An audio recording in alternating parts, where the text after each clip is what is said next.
बच्चों सुप्रभात। मैं डॉक्टर सुमन गुप्ता, सह आचार्य समाजशास्त्र, राजकीय महाविद्यालय नावा, नागौर। बच्चों, आज हम अनुसूची के प्रकार की चर्चा करेंगे और इसमें हम देखेंगे कि अलग अलग उद्देश्य की प्राप्ति के लिए अलग अलग प्रकार की अनुसूचियों का प्रयोग किया जाता है। मुख्य प्रकार से जो अनुसूची के प्रकार हैं उनकी हम चर्चा करेंगे आज। अलग अलग समाजशास्त्रियों ने, किसी ने इसके 2 प्रकार बताए, किसी ने 4 प्रकार बताए हैं। हम कॉमन बात कर हम कहेंगे कि अनुसूची के विभिन्न प्रकारों में से प्रमुख प्रकारों में पहला है अवलोकन अनुसूची। अवलोकन अनुसूची, ऑब्जर्वेशन शेड्यूल बोलते हैं इसको। तो बच्चों, इसमें हम कहेंगे कि जैसा नाम से ही पता चल रहा है कि अनुसंधान में अवलोकन के कार्य को व्यवस्थित एवं क्रमबद्ध करने के लिए अवलोकन अनुसूची का प्रयोग किया जाता है। इस अनुसूची में प्रश्नों का समावेश नहीं किया जाता, बल्कि कुछ इस प्रकार की छोटी मोटी मुख्य बातें जो कि अवलोकन के मध्य आ जाती है उनका ही समावेश किया जाता है। अर्थात इस अवलोकन सूची को अवलोकन प्रदर्शिका भी कहा जाता है, पथ प्रदर्शिका भी कहा जाता है, क्योंकि इसमें केवल विषय से संबंधित मोटी मोटी सूचनाओं को लिख लिया जाता है कि हम क्या क्या देखेंगे इसमें से। अध्ययनकर्ता इस अनुसूची को अवलोकन के समय अपने पास में रखता है और संबंधित घटनाओं को देखकर अनुसूची को भरता जाता है। इस प्रकार अध्ययन स्थिति का वास्तविक अवलोकन करके उसमें संबंधित तथ्यों को अवलोकनकर्ता भरता जाता है। यह अध्ययनकर्ता को विभिन्न तथ्यों का अध्ययन करने के लिए केवल मार्ग प्रशस्त करता है, मार्ग निर्देशित करती है, तथा अवलोकनकर्ता को अध्ययन विषय से दूर नहीं हटने देती, क्योंकि उसको हम बाउंड कर देते हैं कि इन विषयों पर आपको सारी चीज़ें देखनी है। इसलिए नेक्स्ट है मूल्यांकन अनुसूची, रेटिंग शेड्यूल बोलते हैं अंग्रेजी में इसको। और जैसा कि नाम से ही पता चल रहा है कि इस प्रकार की अनुसूची का प्रयोग सूचनादाताओं की प्रवृत्ति, राय, पसंद, नापसंद, अभिरुचि आदि का मूल्यांकन करने के लिए किया जाता है। विभिन्न सामाजिक घटनाओं तथा समस्याओं का मूल्यांकन करने के लिए भी इस प्रकार की अनुसूची का प्रयोग किया जाता है।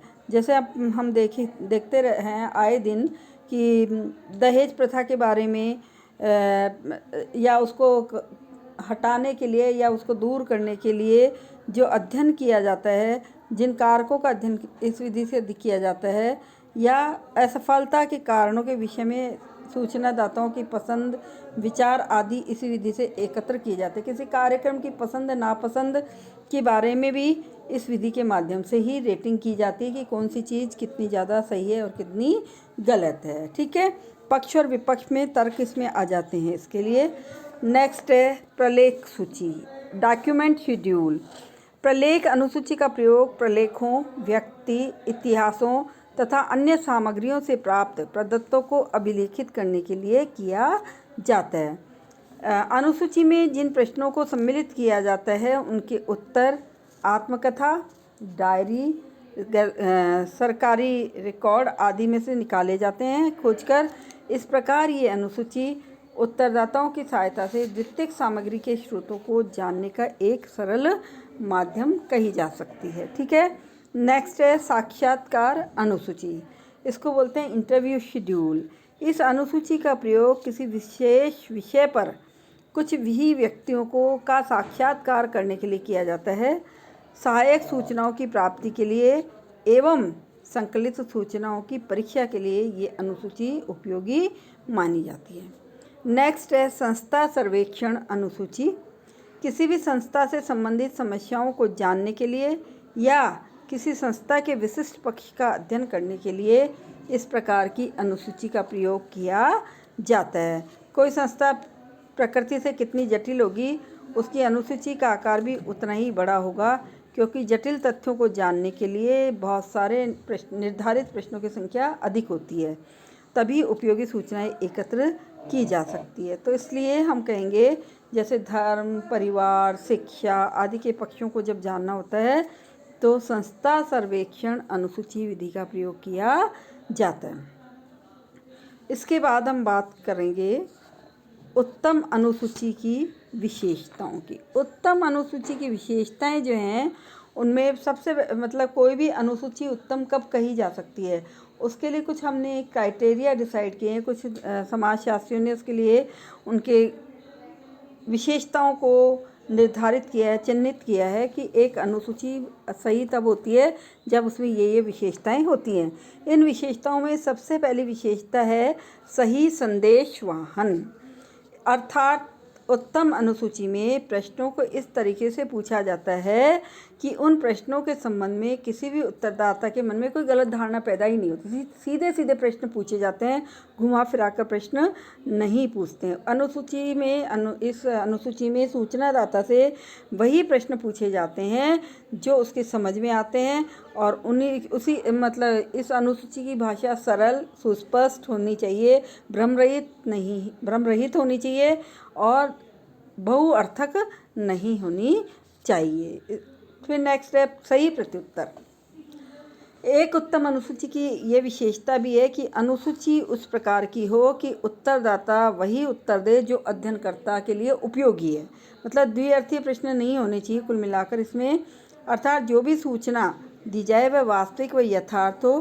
प्राकल्पना उस उत्तर या उस सूचना को सही प्रमाणित करती है, अतः गलत इससे कोई संबंध नहीं हो, लेकिन उत्तर अस्पष्ट, संदेहजनक, अनेकार्थक अथवा अनुसंधानकर्ता को भ्रमित करने वाला नहीं होना चाहिए। ठीक है, इस प्रकार हम कहेंगे कि ये गुण तो मुख्य रूप से एक अनुसूची में होने चाहिए। इसके अतिरिक्त इसमें इन गुणों के होने के साथ साथ कुछ और गुणों की चर्चा भी हम करेंगे जो एक अनुसूची में हो तो हम कह सकते हैं कि वो अनुसूची और अच्छी हो सकती है। जैसे अनुसूची का रूप अथवा आकार आकर्षक होना चाहिए। अनुसूची जो बनाई जाए वो बहुत बड़ी नहीं होनी चाहिए, बहुत चौड़ी, बहुत सकड़ी या वैसी नहीं होनी चाहिए, गंदी सी। दूसरा है प्रश्नों की संरचना सरल, भ्रम में न डालने वाली एवं स्पष्ट होनी चाहिए। अर्थात अनुसूची में जो भी प्रश्न पूछे जाएं वो बहुत सरल होने चाहिए, सीधे सीधे प्रश्न होने चाहिए। द्विअर्थीय भाषा का प्रयोग इसमें नहीं किया जाना चाहिए। जो भी प्रश्न पूछे जाएं वो स्पष्ट होने चाहिए। नेक्स्ट है प्रश्न इस प्रकार के हों जिनके उत्तर देने में सूचनादाता को किसी प्रकार का संकोच ना हो। मतलब प्रश्नों की जो भाषा है वो क्लिष्ट नहीं होनी चाहिए, द्विअर्थी नहीं होनी चाहिए, ये भी ध्यान रखा जाना चाहिए। ये इस अनुसूची की एक विशेषता होती है कि वो अनुसूची बढ़िया होती है जिसमें उत्तर देने में सूचनादाता संकुचाता नहीं है।